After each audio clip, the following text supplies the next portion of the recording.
Will you put it to the slides? Thank you. Well, I'm super excited to be here with you guys talking about one of my favorite subjects, the nature of myself and also the nature of you.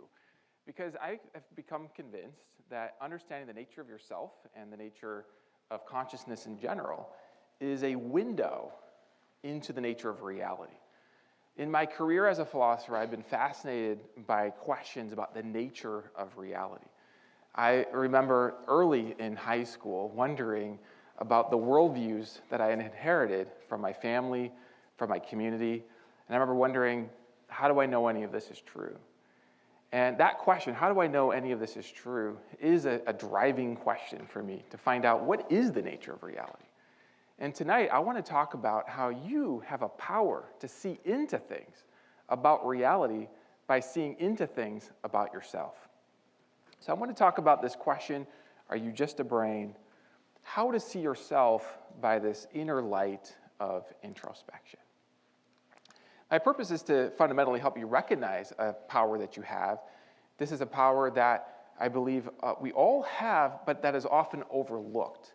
I was just talking with a colleague before the talk now about my sister who does therapy work, and she helps her clients use this power of introspection to get free from addictions, to again get power in very practical ways by realizing states within themselves. What I'm going to do is I'm going to apply the light of reason to the data that we can uncover through the light of introspection and see if we can draw out some interesting implications about the nature of reality. So here's my big thesis for tonight, and I'm going to argue for this. My thesis is that your brain actually displays operations of a deeper conscious reality, and that you can explore this deeper conscious reality beyond what I'm going to talk about in this talk through the light of introspection, which I'm going to showcase and highlight. Now, I'm hoping that many of you are skeptical in this moment, that you're maybe skeptical of introspection, maybe skeptical of me as a philosopher, worried that I might spin webs of reason untethered to reality. Maybe I need to get some more science behind my work or something like this. And that would be great if you're feeling skeptical, because my goal is to join the skeptic and to explore this using universal tools of reasoning, observation, any relevant science that we can bring to the question. Let me just share a quick story about my own transformation and another reason I'm passionate about this topic. When I was in college, I was a computer science major, and I was working for a software company at the time. And I remember talking during the break with some of my colleagues, computer programming colleagues, about consciousness. And I remember one of them was telling me that they thought that there's something in us that would be spiritual in nature that you cannot analyze just by analyzing brain activity. Now, for my part, I didn't really have a worldview that ruled that out or that supported it. My worldview kind of left that open, and I remember telling my friend there that actually, as far as we could tell, science is in its infancy, and that if we could understand the brain more, we could understand more and more complexity, and that sure, there are gaps in our knowledge, but instead of plugging consciousness or spirit into the gaps of our knowledge, the track record of neuroscience is revealing a track record of identifying connections between mental states and material brain states. And so the more work we do in science, the more investigation we do into the brains, the more we'll see the link between consciousness and brain activity. So this was my thinking then. Then I got into graduate school and began to study several different courses in the philosophy of mind from different philosophers from different institutions. And after a few different courses, I began to discover that there are minefield problems, that the philosophers who are thinking about this from a physicalist worldview, where physics is foundational to everything else, are struggling to understand how consciousness itself could fit into the world. And these problems caused me to realize that there was more behind the scenes in thinking about this than I had realized. And this led me on a journey to find out more. So in this talk, what I'm going to do is, first I'm going to present a classic puzzle about consciousness that I would call this the most puzzling question of my career as a philosopher. I'm going to survey all the major proposed solutions This is going to be a big picture survey. And then I'm going to present a fun argument that I've created to help us to think about these solutions. And I'm going to argue that two of the major solutions have to be knocked off if my argument is sound, leaving the third as a possible solution. The third solution has its own mysteries, however, which I'll talk about near the end. I'll consider objections, and then I'll propose a path forward for all truth seekers, including truth seekers who may be skeptical about my conclusions. So let me just describe this classical puzzle. I want to talk about what I call a construction challenge. This is the challenge of constructing consciousness. Imagine you go into the desert and you discover this baby face built up out of consciousness. And I ask you, is that baby face feeling curious in this moment? How many of you think that it is feeling curious in this moment? How many of you think that the pixels on the screen are feeling curious in this moment? You might think not. You might think it doesn't have a nervous system, it doesn't have the right kind of operations to produce curiosity. Here's something I think we can all agree on. Merely having a curious-looking face isn't the same thing as the feeling of curiosity. The mere spatial configuration of a facial structure that represents a feeling of curiosity isn't the same as the feeling. Now, let's say that I gave you the challenge. You're going to get $1 million if you can construct out of sand a curious being, not a being that just acts like it's curious, but that has an inner feeling of curiosity. What would you do? How would you do it to get that $1 million? Well, philosophers have been thinking about this great puzzle, and as they've been thinking about this puzzle, several different sub-puzzles have emerged. What I want to do is just point briefly to 5 different construction problems or puzzles, and then I'm going to zero in on one of them and focus my talk on just that one. So one has to do with the feeling aspect of consciousness. So if you think of consciousness as simply some kind of subjective experience, that subjective experience will include what we might call contents of consciousness. One kind of content of consciousness is the way something feels, or like what it's like to feel a certain emotion, what it's like to love someone, what it's like to be in resistance to something. So there's the feeling aspects of consciousness. The main problem that philosophers have encountered with thinking about how feelings arise is the problem of explaining what it's like, actually from the inside, to have that feeling purely in terms of third-person physical properties, such as chemical reactions or motions of molecules. Philosopher David Chalmers calls this the hard problem of consciousness. Some of you may have heard of this problem. This problem has become more popularized than some of the others I'm going to point to. This is a problem of explaining how, in principle, the kind of thing, consciousness, could come from another kind of thing of particles in motion. We understand that some kinds of things don't seem to be able to come from other kinds of things. For example, I think we understand that you can't generate pine cones out of prime numbers. I asked ChatGPT about this. Can you generate pine cones out of prime numbers? And AI said no. I asked it how it knew. It had some kind of pattern of information that it had received. I suggested that we have insight into the nature of number and some insight into the nature of pine cone. And there's a way of just seeing by reason that these natures are incompatible. You can't produce the pine cones out of the numbers. So in general, there are some construction impossibilities, and philosophers have wondered whether consciousness could, in principle, be constructed out of bits of matter in motion. And if so, how does that happen? And so there's a lot of discussion around that. There's a separate challenge about building thoughts. Sometimes this is called the problem of aboutness or intentionality. I myself have contributed to the literature on thoughts. I have a type of argument based on the mathematical properties of thoughts compared to certain mathematical properties of spatial states. And I make an argument that the mathematical properties of thoughts aren't the same as the mathematical properties of spatial states, and so there has to be some kind of distinction there. So there's another kind of problem with analyzing thoughts in terms of the physics. More recently, I've been thinking a lot about the problem of mental causation. So even if you could build a thinking, feeling sandcastle, could you give that thinking, feeling sandcastle powers to change the sand within itself by intending. That's another kind of thing. There's what's called a causal exclusion problem, the problem of excluding the mental power by the more fundamental, mindless motions of matter. So philosophers of agency are thinking about this.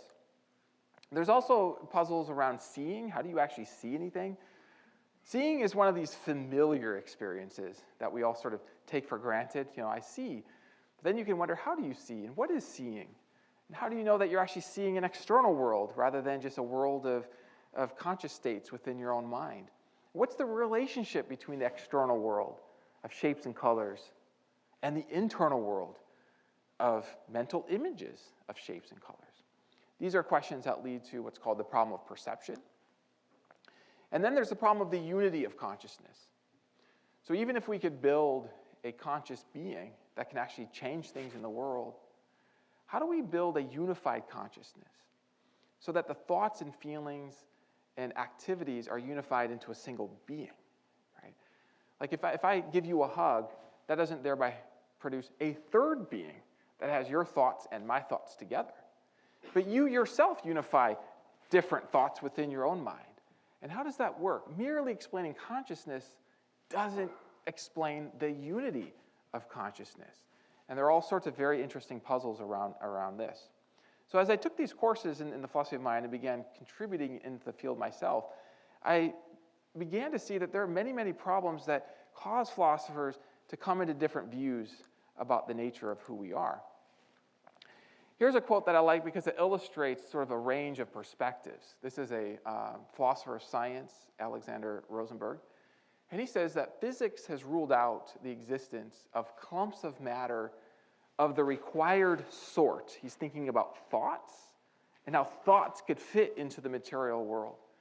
He suggests that there are these particles, fermions, bosons, and combinations, but none of that stuff, he says, is just all by itself. And I think what he's talking about is just in virtue of its physical properties, literally about other stuff.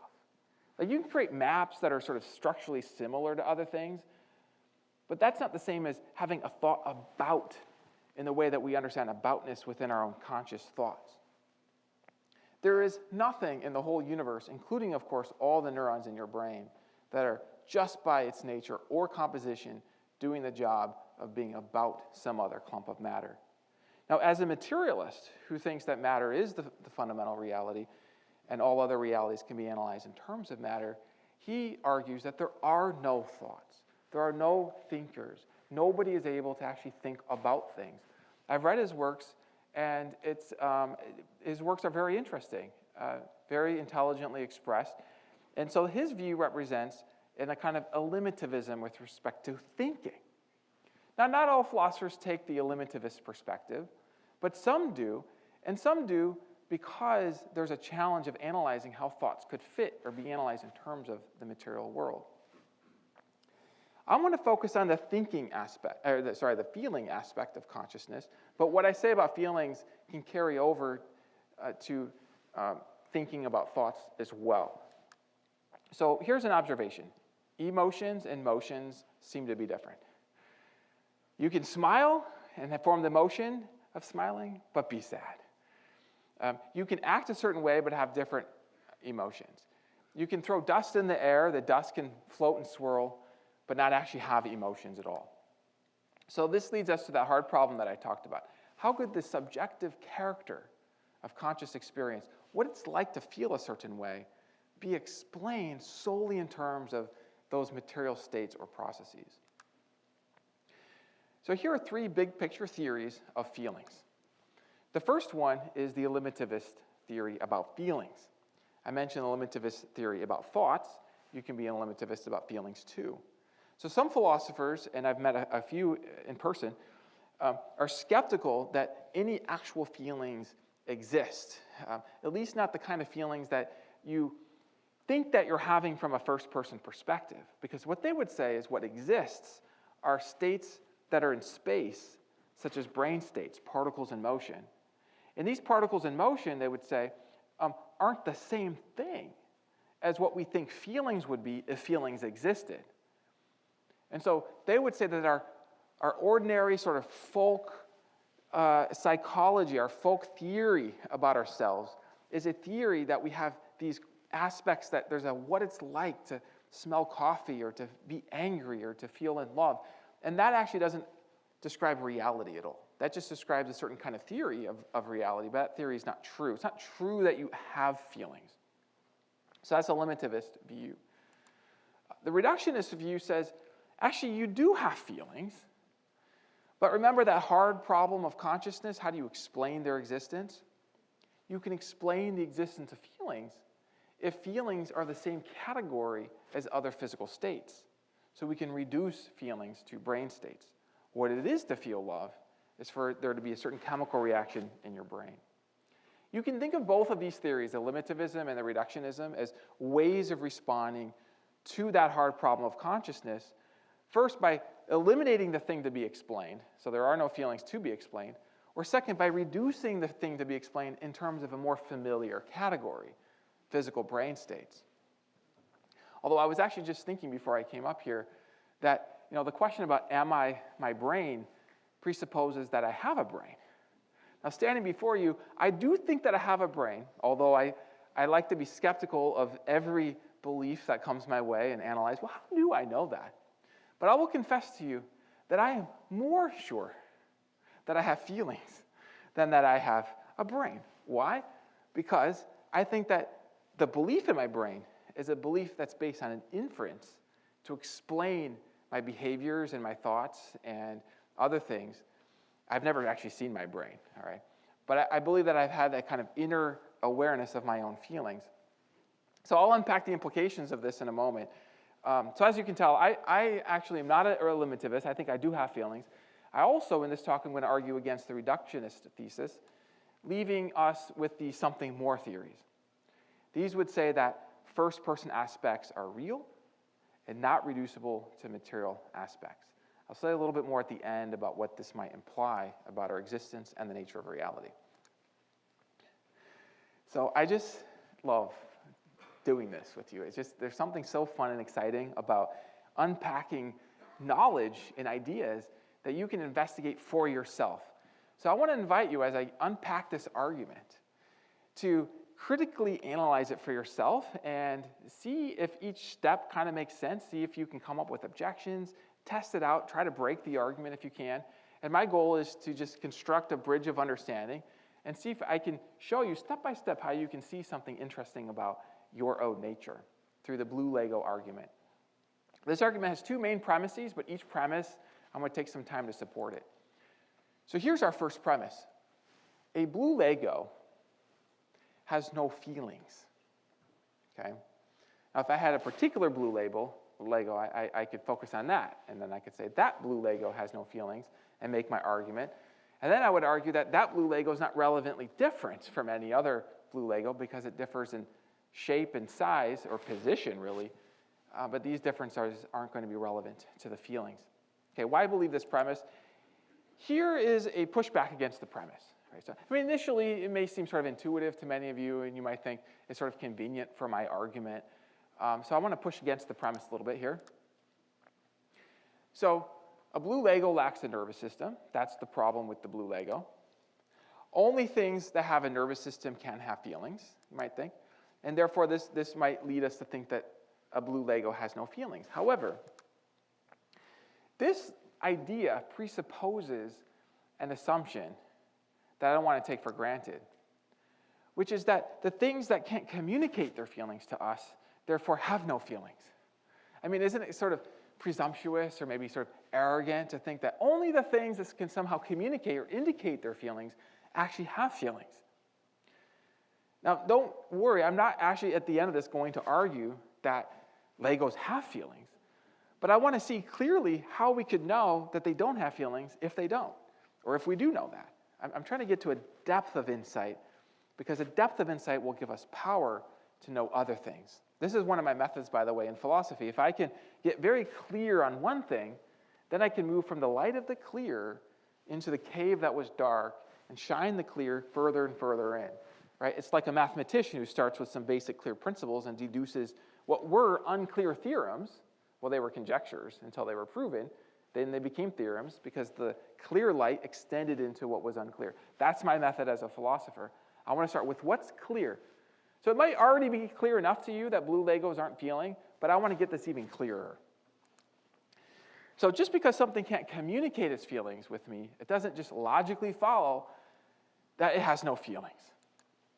And how do we know that a Lego is simply unable to share its private feelings?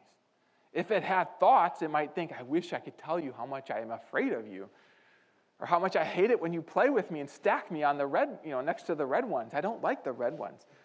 But it just can't tell you that. So let's go deeper. I want to point to 3 aspects of feelings that you can witness. Well, actually, I'm going to speak for myself because I have more confidence about myself. I can witness, and I believe that you're also there in the room and you are enough like me that you can witness these aspects through introspection. I think any human being can witness these 3. First, when you have a feeling, there's something that it's like from the inside perspective to have that feeling. For example, let's say that you're feeling afraid of something. And then I ask you, are you feeling angry? And you introspect and you recognize that you're not feeling angry. How do you know that you're not feeling angry? Do you go into the bathroom, look in the mirror, look at your face, and you say, oh, that's not an angry face. That's a scary face. I'm afraid. I'm grimacing, I look afraid, so now I know I'm afraid. No, you don't do that because you know immediately that what it's like experientially to feel afraid is not the same as what it's like to feel angry. And if you can distinguish these emotions, I just invite you to do the work within and just notice that you can distinguish those emotions. And if you can, then it follows that you can distinguish one feeling from another, one what it's like from another what it's like. And this internal distinction seems to suggest that feelings have an aspect to them that's qualitative. We could call it qualitative in nature. Like you don't have to just count things. You don't have to look at the shapes of your face or how you're looking in the mirror to notice your feelings. You don't even have to look at your brain, to see if you're feeling anything. Related is private access. This is what I was pointing to in terms of what you can know without having to know other things. You have access to your feelings in a way that I don't have access to your feelings. This is evident to me in my relationships. Sometimes my wife and I will get into a conversation, and sometimes the conversation is about what the other person feels or thinks. And sometimes Rachel asks me, what was I thinking? My wife, Rachel, says, why did you do that? So she wants to know my mental states. And supposedly I have some kind of access to my mental states, and I can begin to reveal them to her if I pay attention to myself. Sometimes she thinks that I had a certain reason, and then I'm telling her, well, it actually wasn't my reason. Well, how do I know what my reason is? Well, it's not by looking in the mirror at my face. It's not by reading the science of my brain. I have a kind of immediate private access to my feelings that other people don't have in the same way. Even if other scientists were looking at my brain and they could infer my feelings from the brain activity, they're inferring it from other experiments, whereas I have the knowledge of my feelings in a direct way. Third, there's a kind of perspectival aspect to the feelings. They show up in a perspective. There's a point of view that you have when you have a feeling. These are aspects of feelings that you can, I think, notice by just attending to your own feelings and paying attention. I sometimes call this first-person data.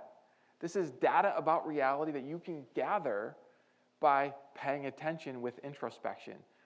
This is data that you can then use to build a theory of the data. This data is kind of implicit in a lot of science. So when scientists form hypotheses and make observations, implicit in that activity is the knowledge. If a scientist makes an observation, the scientist can't report that observation unless the scientist knows they made that observation. But how does the scientist know they just made an observation? Well, the scientist has an experience of observing, and that knowledge of the experience of observing is an experiential state of reality that they're accessing through that inner light of self-awareness, the awareness of their own observing of something, or the observing even of a readout from a machine that did the observations. So this is something that is easy to take for granted because this activity of awareness of one's own feelings and subjective experiences shows up in the ordinary aspects of life and in all the different fields of inquiry. So there's a lot that I could say about feelings. I could take a whole course just on this. What I want to do is I want to give you a tool that you can use to investigate for yourself the relationship between your feeling states and your brain states. I'm going to offer what I call the direct comparison test.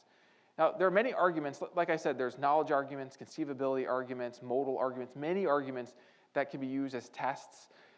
In my experience thinking through those arguments, I've come to see them as all kind of like training wheels to get on the bike of riding this tool here, which is the tool that underlies all those arguments. It's the fundamental tool that you use really when you investigate the relationship between your conscious states and brain states. So I think you can actually compare some things directly. How do you know that a square is not a triangle? Have you ever wondered that? Only a philosopher would wonder this. You say, a square has 4 sides and a triangle has 3 sides. Well, how do you know that 4 is not 3? At some level of analysis, you know some things are not other things in a direct way. Not in virtue of knowing other things, right? So some things you know in virtue of knowing other things, but some things, to stop the infinite regress or circular chain, you know in a direct way.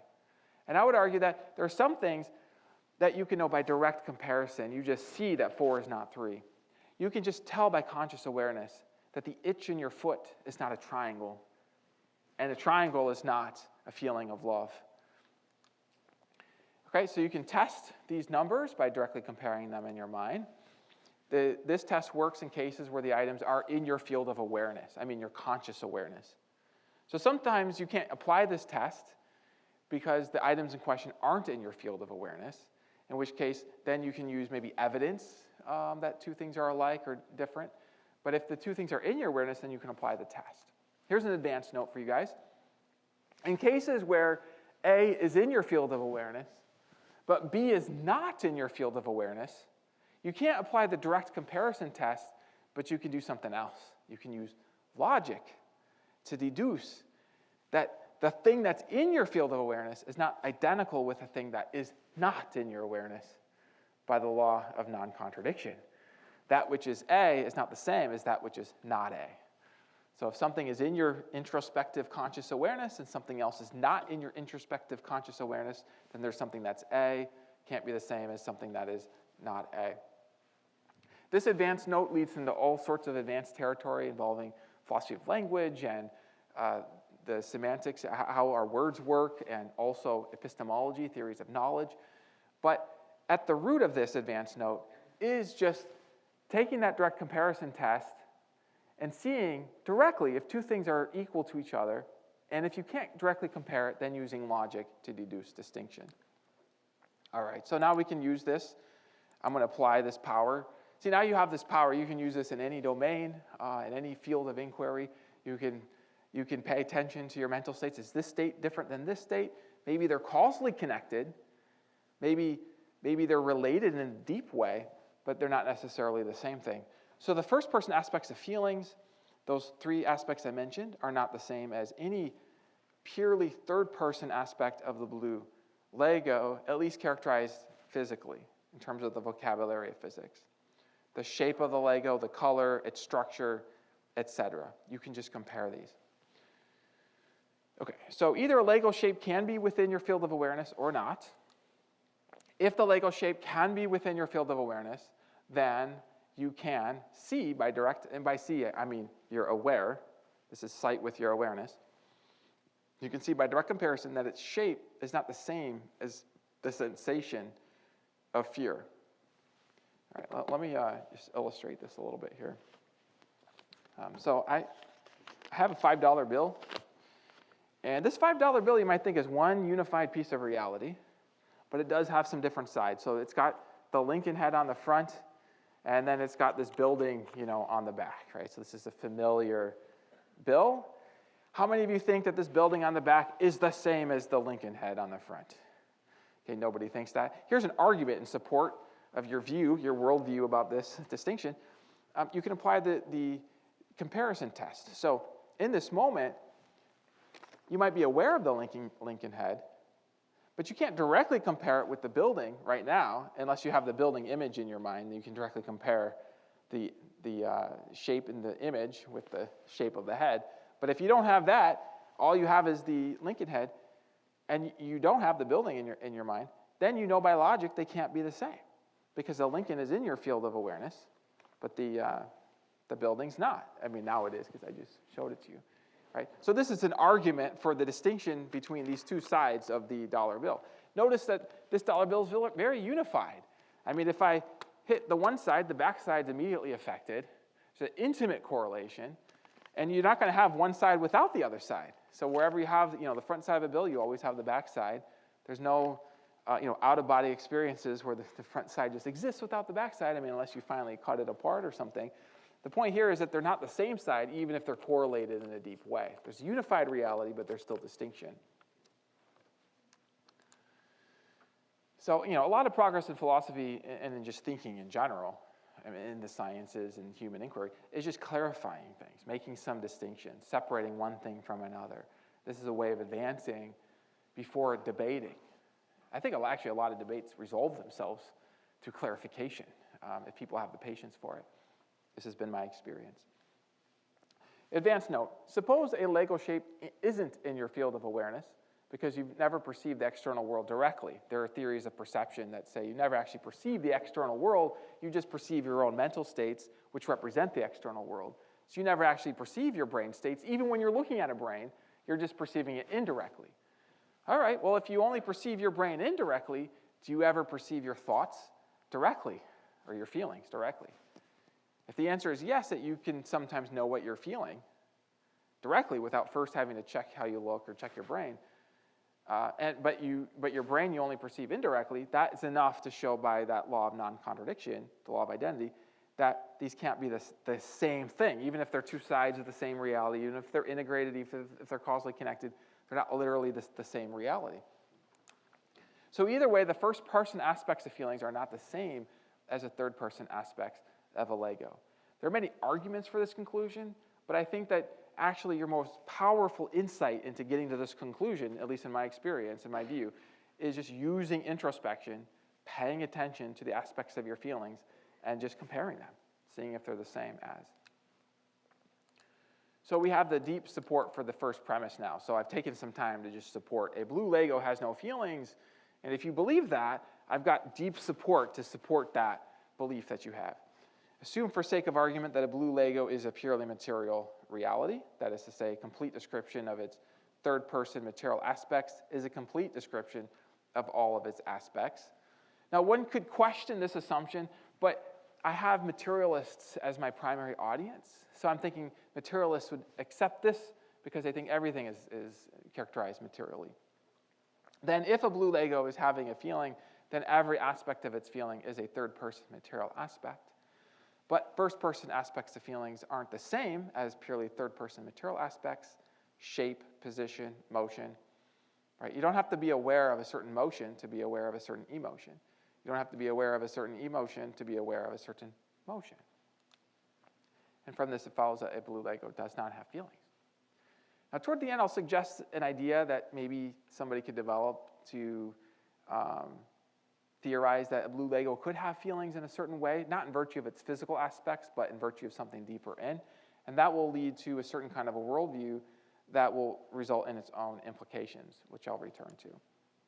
All right, we're going to go from Legos to brains. So I think, in my view, I just talked about maybe the most difficult premise. Although many people in my experience would grant the first premise and say that it's the second premise that's the more difficult premise. I think that the deep support for the first premise gives us the second premise. So your reason to think that the Lego is not feelings, the deep reason to think that, turns into a reason to think that brains, by uniformity, don't feel either. So let me unpack this, because the deep transition for me was seeing that brains are merely more complicated physical things to seeing that consciousness is a categorically different reality, that mere complexity. Some complexities just don't cross to new categories. It doesn't matter how complex is the prime number that can produce a pine cone. complexity is not an issue. No complex prime numbers, no matter how many, how big the number will produce a pine cone. In the same way, it doesn't matter if you make the Lego larger or if you add more parts to it.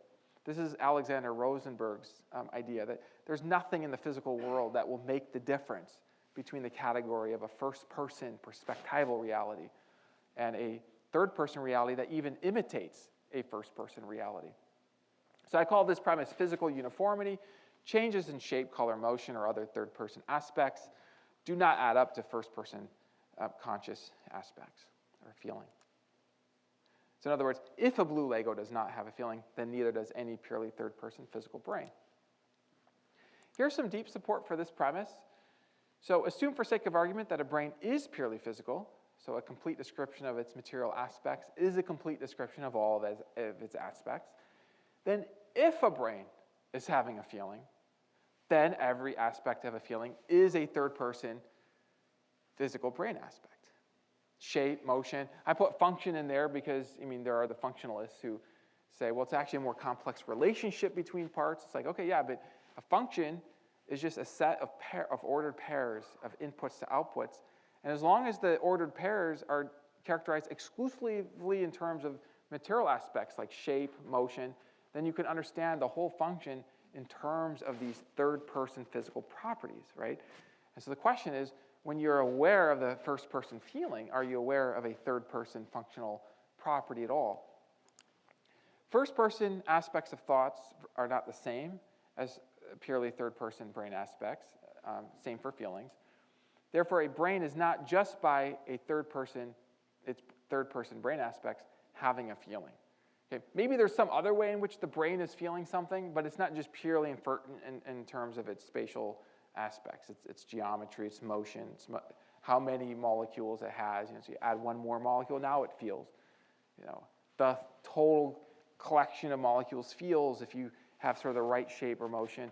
Well, even if that were true, it's not in virtue just of the shape and motion that it has the feeling, because there's a distinction there. So we put the argument together. Here's our blue Lego argument. This is one of those arguments, it's kind of like a popular, fun presentation argument, but it has depth underneath. And some arguments, when I go into them, they sort of collapse under scrutiny. Maybe this is one of those arguments, but in my experience of investigating this argument, it seems like the more I've looked into it, when I was agnostic about it, the more that this type of argument persuaded me. So we have physical uniformity, from which it follows that a brain considered in terms of its physical properties isn't a feeling. Now, I need to add this important premise here. I have feelings. And how do I know this? Well, I use introspection. I'm aware of myself feeling. So right now I feel kind of excited. I feel like I'm having fun. So I know this about myself. And you may have all sorts of different feelings. My feelings fluctuate from moment to moment. I invite you to run the argument in terms of yourself and see if it convinces you. And from this, it all follows that I am not merely a physical brain. And if you run the argument in terms of yourself, it follows that you are not a purely physical brain. All right. This is one of those arguments that I think become clarified through the instrument of objections. Try to break the argument, see if it breaks, and in my experience, it survives scrutiny. Okay. Now, I'm always open to new objections. I could be wrong, and I'm continuing to update my own worldview, and so I'm open to objections other than these. But I've been thinking about this for a long time, and I would say these are the three most common objections that come up. They come up in different orders depending on the audience. For a general audience, oftentimes the science objection comes up first because maybe you've heard of this first. So the idea is that we know through neuroscience that we can explain all the activity of the mind in terms of brain activity. There are lots of studies that indicate this. There are also just common experiences where if somebody gets hit on the head, then that's going to affect their brain in certain ways that will affect their feelings. Have you ever had a meal and then your mood changed through the meal from having that meal? Sometimes my mood changes when I find out I'm about to have a meal. It's like, oh, there's this hamburger coming up. And it's like, that makes me excited. All right, so there's this connection between my brain states and my mental states, and neuroscience seems to reveal that. So how can I resist that and argue that, there's something else beside the brain states. So I have two replies here. Now, the first thing to notice, even before I get to these replies, is that this objection doesn't really target the blue Lego argument, per se. It more just targets the conclusion of the argument and says we have scientific evidence for reduction. All right, the first point is just correlation is not identity.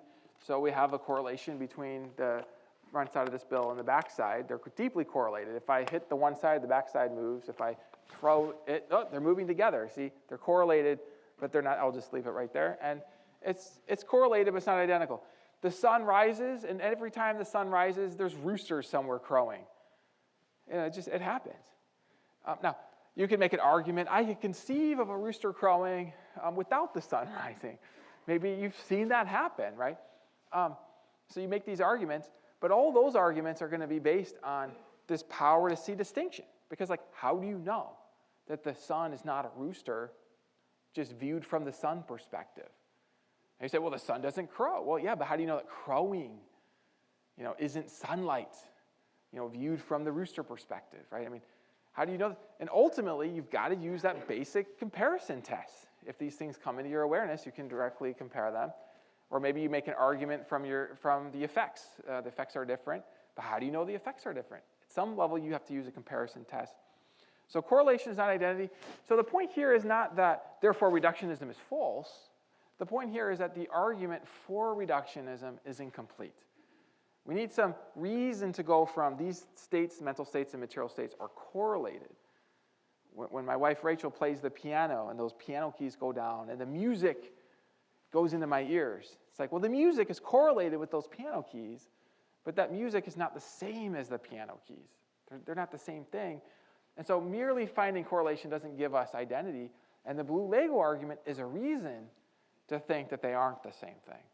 Okay, and that argument hasn't been challenged by this objection because this objection assumes that if they're correlated, that they're therefore identical, and that's too quick an assumption. Now, there's a kind of argument from simplicity in the wings here, so you might think, well, it's simpler to think there's just brains, so why posit consciousness in addition to brains? Of course, it's simpler to think that there's just consciousness, so why posit brains in addition to consciousness? There's a certain symmetry there. I think there's evidence for both brains and consciousness. So I think I have good evidence of brains. I also think I have even better evidence of my own consciousness through my own self-awareness. So here's a quote that I kind of like. Looking for consciousness in the brain is like looking for the radio, looking in the radio for the announcer, right? So it's sort of a category mistake. Recent neuroscience provides evidence of consciousness-based effects which seem to be prior to physical correlates. This is completely unnecessary for this talk. It's just kind of interesting to me when I am looking at some of the neuroscience and combing through the articles. There's more recent stuff than what I have here, but these are a few inspiring papers that have led to further research indicating that there's some kind of effects in the material systems that come through intending or mindfulness or gratitude or certain mental states that have real effects in the brain without known physical causes. Now, because sometimes I just like to have arguments that are more airtight, and I realize there are different ways of analyzing this evidence here. It's sort of a new science, but it's a consideration. So what I want to say is that this doesn't refute the reductive hypothesis, but it adds some complexity. And really all that I want to say here in my response to objection 1 is that it's incomplete. It doesn't by itself find any problem with the blue Lego argument, and doesn't by itself establish reduction because there are other analyses. Okay, here's a kind of a more commonsensical sort of reply I come across from time to time, not based so much on science, but just our experience of seeing one thing from different perspectives. So maybe feelings and brain states are two perspectives of the same reality, right? Like Lois Lane thinks that Clark Kent is not Superman, but she doesn't realize that her argument for dualism is based on a misguided confusion, that actually she's just having two perspectives of the same individual, and she's getting those perspectives confused. All right, now, what do I have to say about this? Well, a few things. So first, the power to see different perspectives is actually the same power that you have to use a direct comparison test. So people who give the perspectives objection, and philosophers sometimes give this in terms of a technical term called the phenomenal concept strategy. It's just the same idea where there's two different concepts of the same reality. So there's a concept of feeling, which is a subjective concept. Then there's a concept of a C fiber firing or whatever it is that brain state is, and that's more of an objective scientific concept. Those are different concepts, they'll say, but the reality is one and the same. I think the dollar bill is helpful. You can have two different perspectives of the same dollar bill, but notice that there are still also two different sides.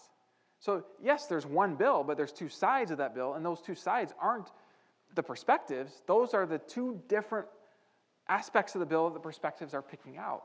How do you even know there are different perspectives? How do you even know there are different concepts? In order to even use this strategy, you have to be able to recognize with introspection, the light of introspection, that there's a distinction between seeing something through a brain and seeing something through a personal subjective experience. That those are two different ways of seeing. So you already are using the direct comparison test to even make this objection, but then it's that same direct comparison test that I argue that you can use to just directly see that the front side of the bill is not the same as the back side, that a chicken is not, that a rooster is not the sun, that triangle is not feeling love, etc. That your subjective inner awareness of your feeling is not the same as seeing a brain on a table, that those are not the same thing. So feelings and not brain states are within your field of direct conscious awareness. This is kind of my most fundamental argument here, is that you can just test for yourself, are the physical aspects of brain states, the molecular motion of the brain activity, within your current, right now as you sit there, introspective conscious awareness. If your feelings are, but your brain states aren't, then you can deduce distinction by the law of non-contradiction.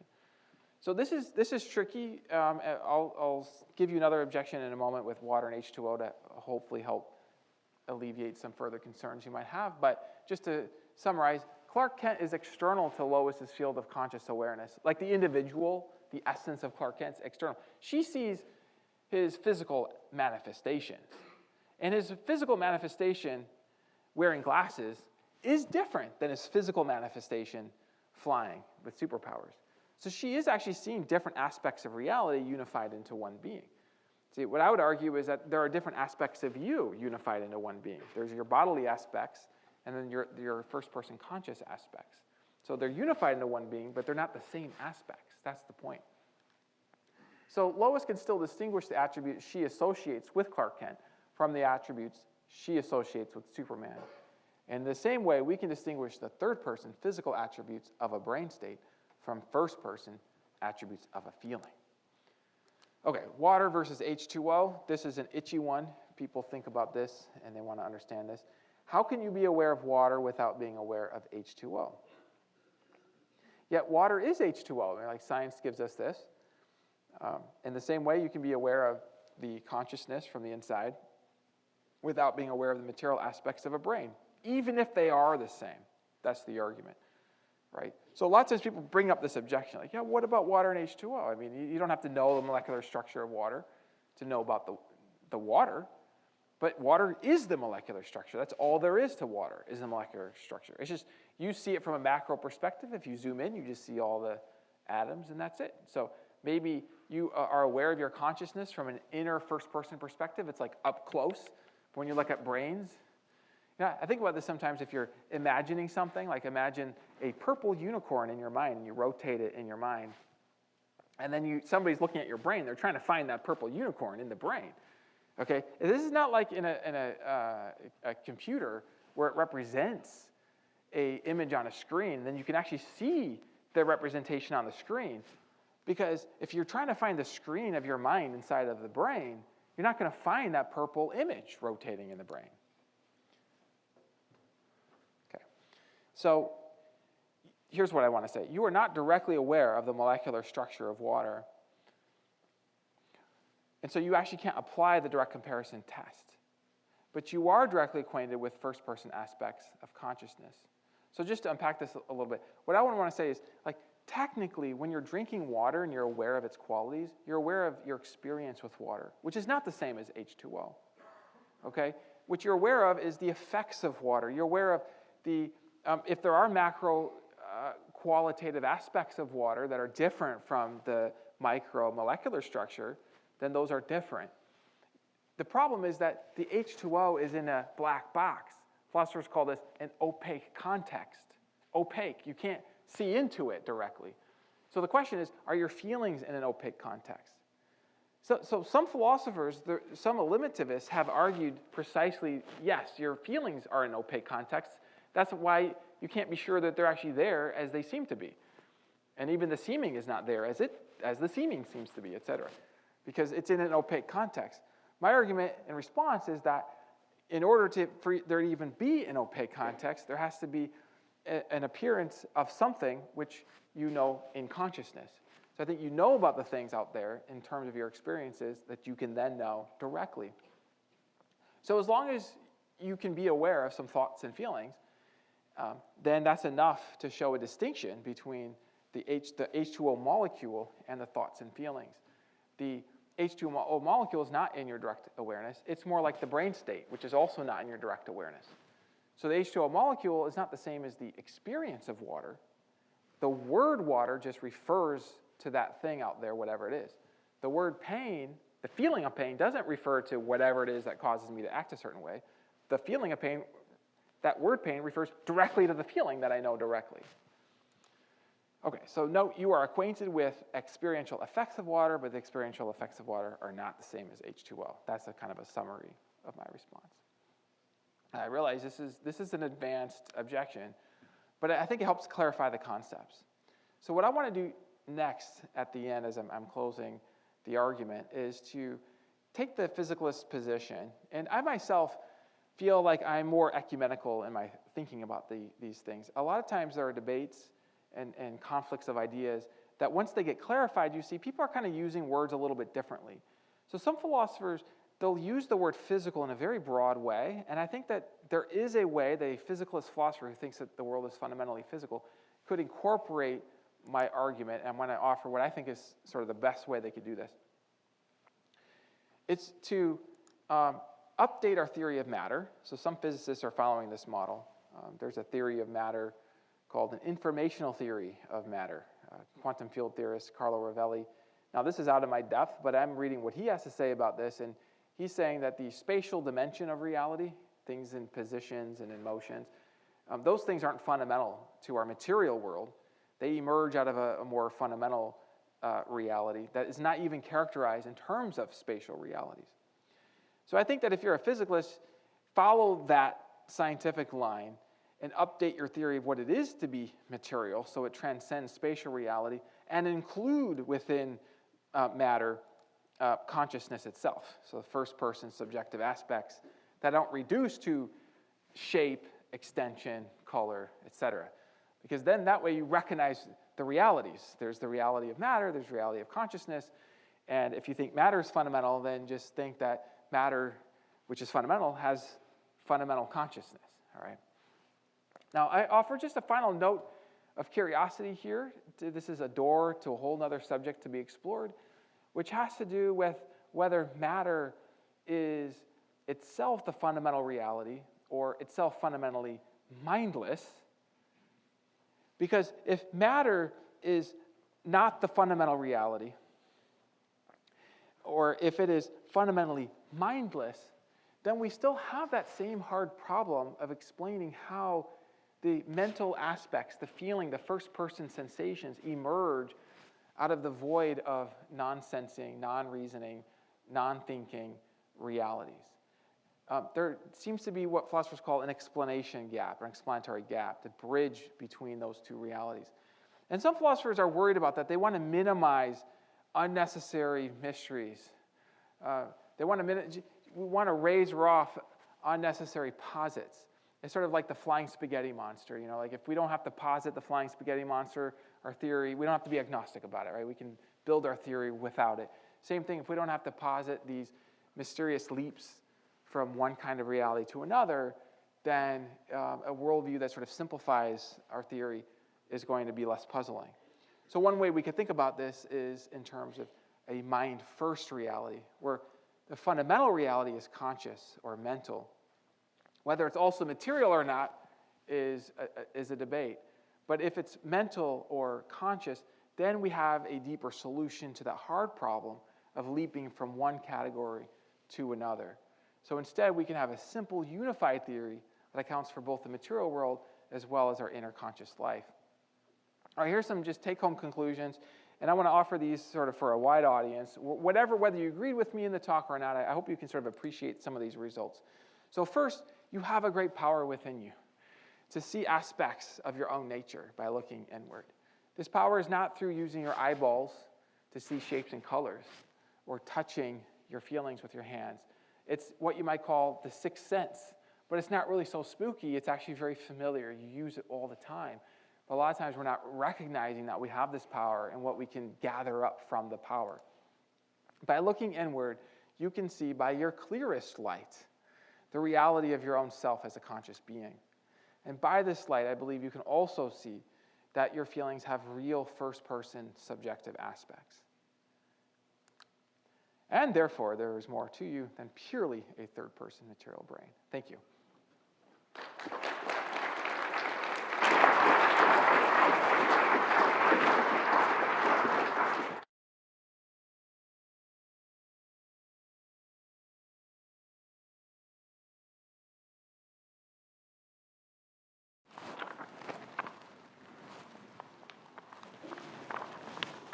Thank you so much. I can hardly speak because I am going so deep into my internal consciousness. So we're very excited for this next part of our forum. We asked 4 students to watch some of Dr. Rasmussen's previous work and to listen carefully to the talk this evening and to think about what they would think other students in their discipline, other students here at Texas A&M would want to ask Dr. Rasmussen. And so we've got them up here to kind of represent different disciplines, majors, stage of life here at Texas A&M, and to represent students in coming with questions and conversation for Dr. Rasmussen. So I'm going to introduce our panelists, and they'll come up one at a time, and then we'll have the question and response time. So our first is Micah Mathai. He's a business major. He's a freshman, and he's hoping to specialize in finance, only maybe accounting because of the class he's taking right now. He was given the opportunity to participate in the Veritas Forum through the Christian business leaders. Outside of class, he enjoys playing the guitar, attending Bible studies, and baking desserts. Next, we have Nathan Brownell. He's a senior industrial distribution engineering student, class of 2026. He is the president and founder of the Society of Engineering Education and Development, a student organization that provides applied learning opportunities to students. Third, we have Kira Satterwhite. She's a senior molecular and cell biology major with minors in psychology and neuroscience and is preparing for a career in the health sciences. She is also the current president of Kappa Phi Beta, a Christian sisterhood focused on fellowship and spiritual growth. And finally, we have Kyler Fife, a communication major, a senior, class of 2026. He is the head Yell leader, a member of the Corps of Cadets Squadron 5, and a proud first-generation Aggie. So let's welcome our student panelists. They have worked very hard.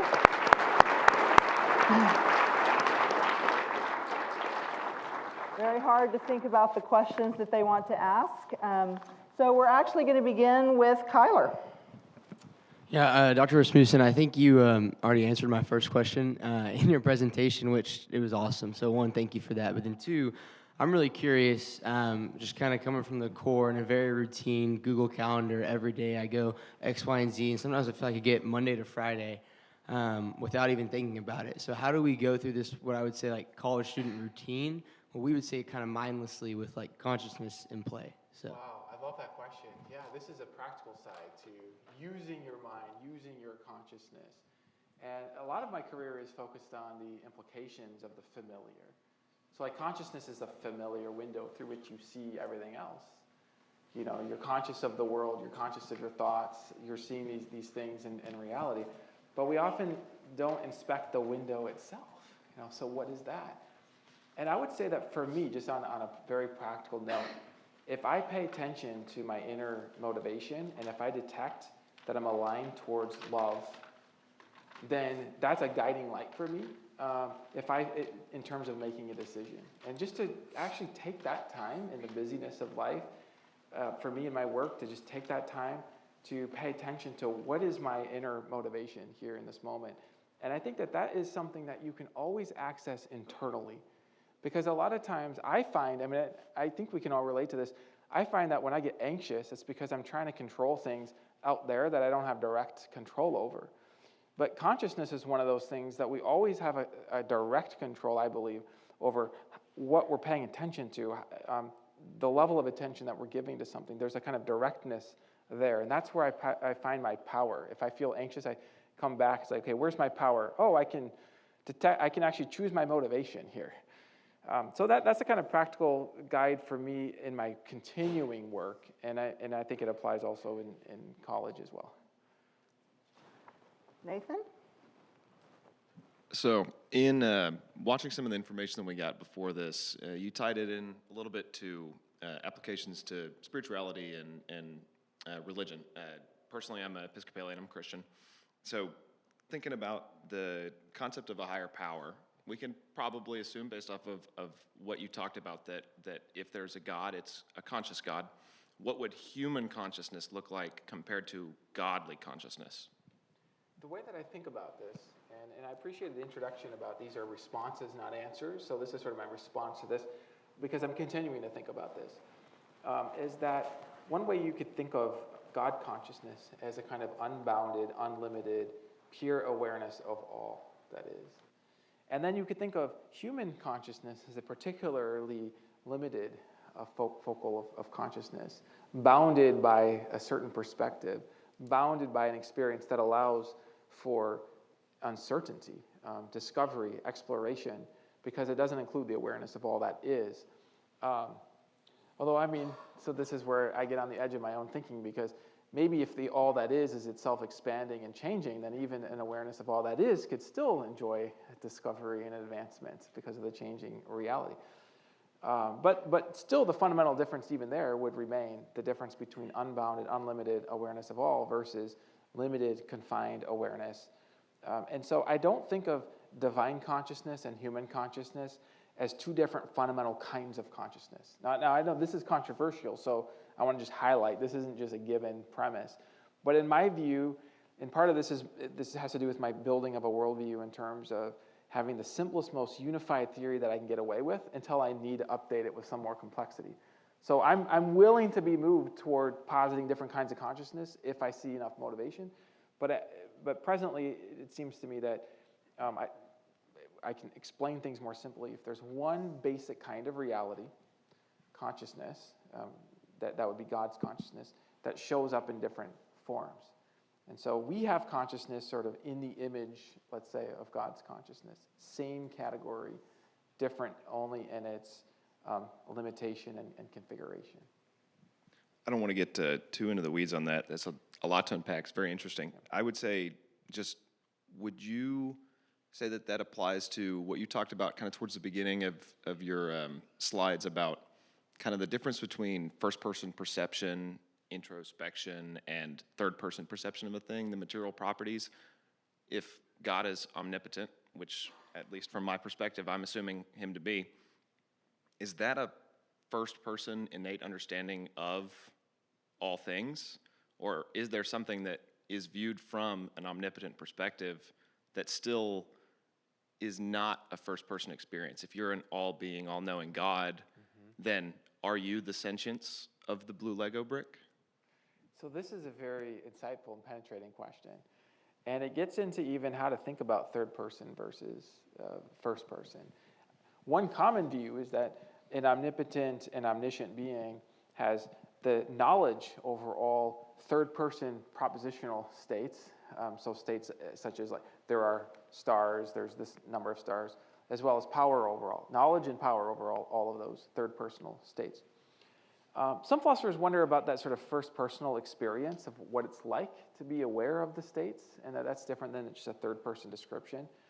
My own analysis, and this is another one of those things on the edge of my thinking, but my own analysis is to analyze third-person reality in terms of first-person reality, so that we actually can't, in the ultimate analysis, make that as a fundamental distinction, so that the knowledge of all the third-person realities is actually knowledge of a kind of shared first-person reality, or shareable first-person reality. So I'm not sure if that answers all the nuance of your question there, but it does kind of show how God's omnipotence could fit into a knowledge of all the third person, as well as the first person. And if we have a reductive analysis, then all the more God would have both. And maybe like from a holistic perspective, what do I and the Lego brick have in common? What do we share? Maybe that's not perception of the world and consciousness, but what do we share? Between you and the Lego? Yeah, maybe.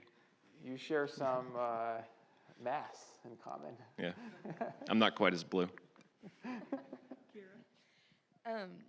I kind of want to continue on the same idea of a religious consciousness. You talked earlier about having a unity of consciousness, right? That there's multiple pieces that kind of add towards something. And in my experience, those that are religious or come from a Christian background at least, have feelings and thoughts that produce a consciousness outside of one that them like individually would produce, right? So does that support the idea that that human consciousness is truly related to God?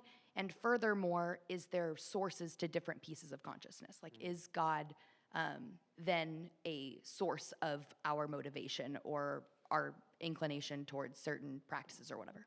Yeah, I appreciate that. So I want to distinguish here the question about the sources of consciousness, and then the sort of relationship between maybe our consciousness and God himself. I think these come together, actually. So the model that I offer in the book, Who Are You Really?, is a model that builds off of the hardest question in my career. So the hardest question in my career is kind of more specific version of how does consciousness exist. It's how does a individual self that has consciousness exist. If you say that individual selves produce consciousness, you talk about the source of consciousness. Well, maybe a self produces its own consciousness. The consciousness that you have is produced by you. You are the source of your consciousness. Okay, but what produces you? How do you get you into existence? This sort of appeared to me as very puzzling when I was sweeping, and some dust came up, and I was thinking about paradoxes of parts and wholes, and I was thinking about how that dust could be a conscious self. And then I thought, how could that dust become me? Literally me. Like if I were annihilated, could some dust then be me? Like the same me. Not just a duplicate me or a twin or something, but the me. And it's just, when you start to think about, like, how could the me, like, come to be created? It seems very, very baffling to me. And you say, well, maybe this is where we need God to sort of solve the problem. But if the problem is a category problem, how in principle could that kind of reality be produced? Then merely having more and more power, even to infinite power, even to omnipotent power, doesn't, in my mind, just give a completely satisfactory solution. It doesn't tell me how God would produce the self, how God would be a source of it. So this is where I offer, near the end of the book, a sketch of where I think a solution to this hardest problem or question of my career would be located. I'm still sort of working on it. But the idea that I have here, it's inspired by the verse that it's in him whom we live and move and have our being. Like we have our being in him. Well, what does that mean? I mean, could God create a human being out of dirt and then think, I want to make that being alive. Let me add a spirit to it. Okay, let me create a spirit. How is God going to create a spirit from nothing? How does God make that kind of reality? I have this idea that God, in some ways, uses his own being to fill us and to make us after his image. And so that we are made and moved and living in his being. And that there's a solution in that vocabulary that's required for the source of consciousness to make sense in my mind. Do you think this differs between like believers and non-believers? Like, is there a difference in consciousness, or are you just unaware of a certain piece of it, assuming that there is an all-knowing God? Like, is there a difference in consciousness between those two, I guess, types of people? Now, when you talk about believers and non-believers, there's a wide spectrum of belief in many different things, right? So, actually, one thing that I like about my worldview, thinking about consciousness, it actually can unify many different perspectives in a way that can be worded differently. So let me draw this out a little bit, because I think your question is important. There are philosophers who they call themselves naturalists, but they think the natural world is the fundamental reality. But some of these naturalists are also very open to the idea that maybe consciousness is also fundamental. Even David Chalmers, who talked about the hard problem of consciousness, more recently he's been entertaining this idea that consciousness is a sort of fundamental feature of the natural world. Philip Goff, a philosopher who's kind of more in the popular sphere now, has been talking about the idea that consciousness is built into the fundamental nature of the physical world. This is what I would call a mind-first theory. And the presentation that I'm offering points to a mind-first theory. And in that way, I consider it as sort of inclusive across many different theories. If you're a classical theist, you think that God is a fundamental unit of reality and is conscious. So it's also a mind-first theory. And I like to kind of make a modest argument for a conclusion that would be unifying across different perspectives. We can continue to make discriminations from here, but these might involve bringing in other resources than just mere reflecting on consciousness, if that makes sense. Yes, it does. Thank you. I know this wasn't a big part of your presentation, but I was wondering how your faith as a Christian has influenced your findings of consciousness, and specifically, how have you seen that change or develop as you've grown in your faith? Well, it's very interesting because when I was telling the story of my transformation, I was thinking about this topic through the lens of an agnostic. And it really was reading the atheist, naturalist, physicalist philosophers talking about the problems of explaining consciousness in terms of, it would be fascinating because there would be these reductive physicalists who would argue against the non-reductive physicalists, saying that the non-reductive physicalists have this problem of causal exclusion, that if the mental emerges out of the mindless physics, then the mindless physics cause excludes the power of the mental. So then, but then you have the non-reductive physicalists arguing against the reductive physicalists, saying that, well, there's these problems of the qualitative nature of consciousness that's not analyzed and explained in terms of the physics. So we need consciousness to not be reduced. So they have these arguments against each other, and then you have the eliminativists coming in and say, you guys are both wrong. Really, the solution is that consciousness is just too puzzling to explain. If it did exist, it would have these features, but it can't have these features in our world. Therefore, it just doesn't exist. Then I come across people like Peter Unger, who early in his career says, yeah, I don't exist. I couldn't exist if the world is physical. Later in his career, he says, well, you know what? I do exist, and so the world is not fundamentally physical. I was impressed by these philosophers. It didn't seem like they were intellectually insincere. It seemed like they were really grappling with a hard question. And I found that very transformative in my own view. So for me, it was more like thinking about these things through the help of these philosophers, and just thinking about it led me to be more confident in a sort of theistic, I say theistic here because it does make sense if mind is fundamental in some way.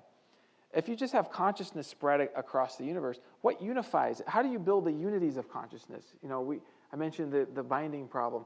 There's many different things that can be nicely explained in terms of a simpler theory where there's a fundamental mind that's unified in itself in its own perspective. I would say, the part about the sort of Christian story, at the heart of the Christian story, is a story of love and redemption. There's a story there. I'm working with another philosopher. We have a paper coming out where we talk about the story structure of reality. And I think there's a kind of fittingness between a sort of mind-first theory and then a story that emerges within a conscious reality. Conscious beings are interested in structure and in story structure. And if fundamental reality has that consciousness, I would expect it to have an interest in story structure.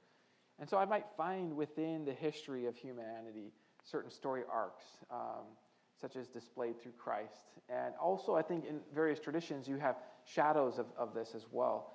I think it's important in my work to recognize ways in which certain treasures of truth can show up in different forms and different contexts, maybe are more inclusive than one might think if one limits the treasure to one form or one conceptual angle, which isn't to say that all the angles are equal. It's just to say that I think that there are more treasures in reality than we sometimes appreciate if we limit ourselves to one form.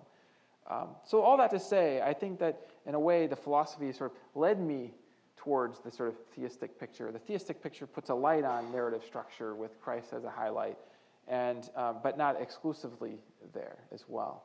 Those three aspects are important to me. So a couple of my really closest friends here at A&M are practicing Hindus.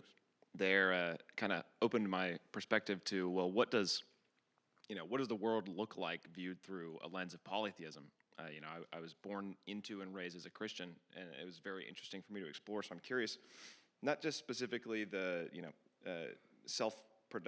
self-produced consciousness, but everything that we talked about today. How would you say all of that differs from a perspective of polytheism? Good, thank you. Yeah, so even thinking about polytheism, where there's many different gods, there is also still a question whether there's a fundamental reality that is the anchor for all the different gods, right? And so what I would argue, and this would be an independent argument from independent sources, is that the best sort of ultimate explanation of reality is going to be an explanation that optimizes for two different things. So one is explanatory power in terms of how much it explains.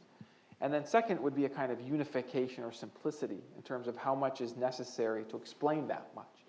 And if you can have a theory that's very unified, that explains the most, if you can explain the most with the least, that's going to be a good explanatory hypothesis. This is how we can compare different large-scale theories of reality. So from here, then I'm going to make an argument that even if there are, I mean, it's tricky with cultures, because Christians call them angels, and sometimes people say, well, those are gods. Well, what do you mean by God? You mean ultimate God, or you mean angel, right? I mean, some of it's vocabulary. Are Christians polytheists? Because you do believe in angels and demons, right? These are higher beings, many supernatural beings. The question is, how many ultimate beings are there? See, this is where I bring my unification and explanatory power argument for a single ultimate unifying substance out of which all other things are explained. And there's only one of that. Even if it can relate into multiple ways, it is a single and unified reality. Does that make sense? Yeah, I think so. I would need more of an understanding of Hinduism to be able to ask a follow-up question, but I think that makes sense with what understanding I have. To kind of take this away from a religious stance, or I guess maybe posit something beyond that. From a scientific background, we're always taught to kind of look for an answer, right? You're going through a theory to find an answer to this. And I think maybe that's a direct difference between, life science versus philosophical science is the idea of more. But I want to kind of ask about the fact that, there's a lot of scientific anatomical knowledge that is blended here. And furthermore, is there a direct opposition between the two? Can you believe in something like this reductive theory that neurons lead to thoughts, lead to feelings, lead to a consciousness, as well as believing something like a higher power, as well as believing that there's maybe something separate that contributes to it? This is a great question. I think sometimes there's a conflict in approach sometimes. I think sometimes there's an approach that attracts science-minded folk. My wife, when I met her, she was in a PhD program in science. I was in philosophy. So we had these sort of science-philosophy conversations, which is a lot of fun, led to marriage, in fact. That's how fun these conversations were. And what I found very interesting to me was in her thinking about science, she would think about the empirical data, and she would think about how to explain the empirical data. And thinking about philosophy, I would also think about the empirical data I would think about trying to get to the truth. And both of us would be interested in testing and testing hypotheses. Maybe I would lean into the lines of reason, right? And people worry, are you spinning webs of reason untethered to reality? I appreciate that. Let's do reason and observation together. But my point about the approaches is that a lot of times in my experience, people who are more religious-minded will oftentimes have a different style. Not always, a different style where maybe the approach is more to defend a package of beliefs that are important rather than to test and explore and throw up anything for new testing.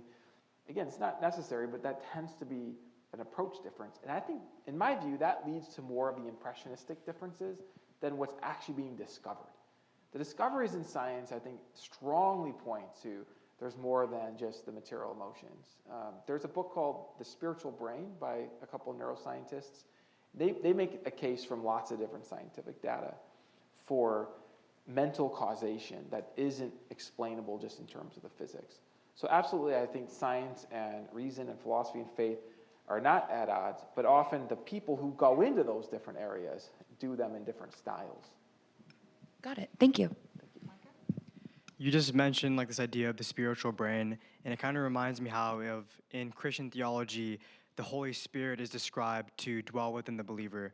So I was wondering what the role of the Holy Spirit would be in relation to our consciousness. Does it illuminate it? Does it shape it? Or does it operate alongside it? At a minimal level, my view about this is that there's a kind of functional connection. That is to say, there's a kind of access to divine reality through God's Spirit, if we want to use these terms. So this is where, on just a very personal, practical level, prayer can be a dialogue with God.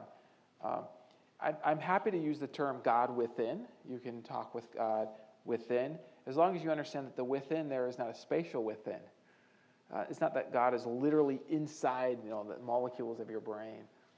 Same thing, by the way, with your own spirit being related to your brain. I actually, in my view, the spatial dimension of reality is also a part of visual experience, which is a state of consciousness.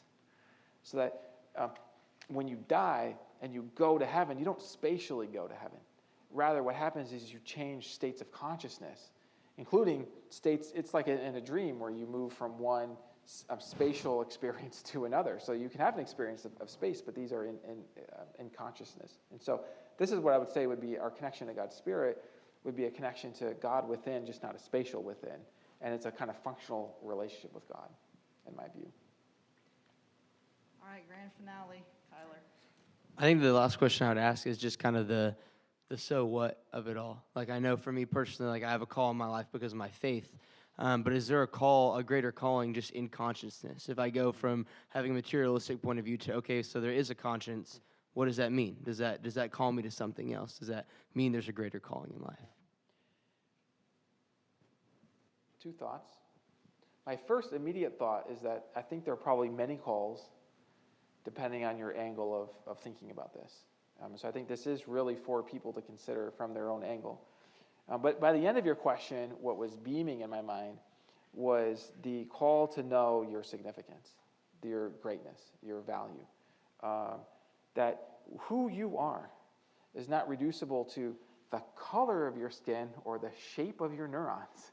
But in fact, who you are is rooted in a reality that holds significance, is a reality that exists even as colors change, even as shapes change, even as arguments fall apart in your own mind or new arguments are created. You're not reducible to your arguments. You're not reducible to your thoughts. You're not reducible to your feelings. You actually transcend all those things. You're a stable treasure. I talk about this in my book. I lead towards this as a conclusion, that you are more significant. It's like I have children, and each child starts so small, you hardly even know how great they are or what they'll become. They're just so small. And you realize, oh yeah, their significance is hidden in their size. And I'm convinced actually that life gives us experiences to even comprehend our own significance more. People often talk about the significance of God, but I think part of what makes us significant is that intimate connection with the God stuff within us. It's in virtue of our connection with God that we derive the image of God, which has that great significance. So I would say that would be a call, for people. If you're all intrigued by these questions and can be intrigued by the arrow, like the worry that you might have as a skeptic is, this is why we can't trust you, because the conclusion is exciting, right? Are you actually following the evidence where it leads, or are you following it to the destination that you want? But I hope you can see that this also points to what's at stake here. So for me, I really was curious. I wanted to know, what is the nature of reality? And these problems that philosophers are bringing up has compelled me to think that there's a greater significance to who we are. And not merely just by realizing that we're conscious, but by realizing what it means to be conscious, what that implies about us, the unification of our experiences, the stability of being a self, like me. Oh, it's me again, it's me. What is this me-ness that's so familiar to myself? What is that? If it's not a swarm of particles, it's more stable than that. I think that life unpacks our significance even through tragedy, through contrast, through lots of life events. And I don't think we can really even comprehend our own significance. I think it actually takes experience to gain concepts to understand our significance. I don't think we understand what it means for God to love us. Like, he loves us. Like, not just because of who he is, but because who we are made to be in his image. Like when I love my kids, it's not, I love you because I'm so great. I think the same thing. God loves us not because he's so great, but because there's a greatness in us that's in his own image. Thank you very much. So if there are questions that all of this has raised for you that you don't think were answered here, part of the point of the Veritas Forum is for you to go out and continue having conversation about what you heard, the arguments that Dr. Rasmussen laid out, questions that you have based on what our student panelists asked. So we hope you'll continue to talk as this evening ends. So will you join me in thanking our student panelists and Dr. Rasmussen one more time?